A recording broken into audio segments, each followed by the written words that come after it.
आज विश्वकर्मा पूजा है।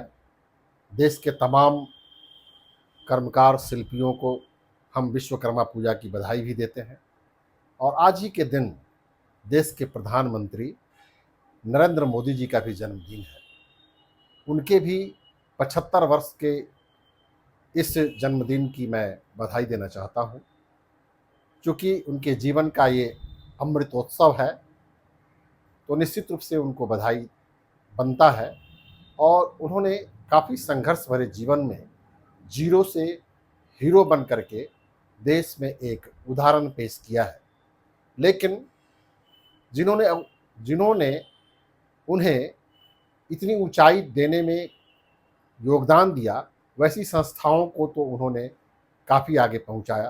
प्रत्यक्ष रूप से उन्होंने भारतीय जनता पार्टी को और अप्रत्यक्ष रूप से राष्ट्रीय स्वयंसेवक संघ को काफ़ी ऊंचाई दी उन्होंने। लेकिन देश को जितनी ऊंचाई पर उनको ले जाना चाहिए था, उस ऊंचाई पर नहीं ले जा करके, बल्कि देश में कई तरह की अलग अलग समस्याओं को उन्होंने जन्म दिया। हालांकि आज उनका जन्मदिन है, उनको बधाई देना चाहिए, लेकिन फिर भी इस जन्मदिन के अवसर पर आज उनको एक संकल्प लेना चाहिए।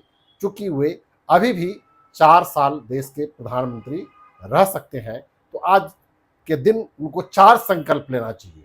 उनको पूरे देश में एक समान शिक्षा प्रणाली लागू करनी चाहिए, तमाम बेरोजगारों को रोजगार देना चाहिए, और सिंचाई व्यवस्था और खेती की व्यवस्था ऐसी दुरुस्त करना चाहिए कि किसानों को लाभकारी कृषि का फायदा मिल सके। और अंत में चौथा, जो कि देश के तमाम ऐसे लोगों को जो किसी भी छोटे बड़े रोगों के कारण दर दर की ठोकरें खानी पड़ती है, उन लोगों के लिए एक मुकम्मल चिकित्सा व्यवस्था लागू करनी चाहिए।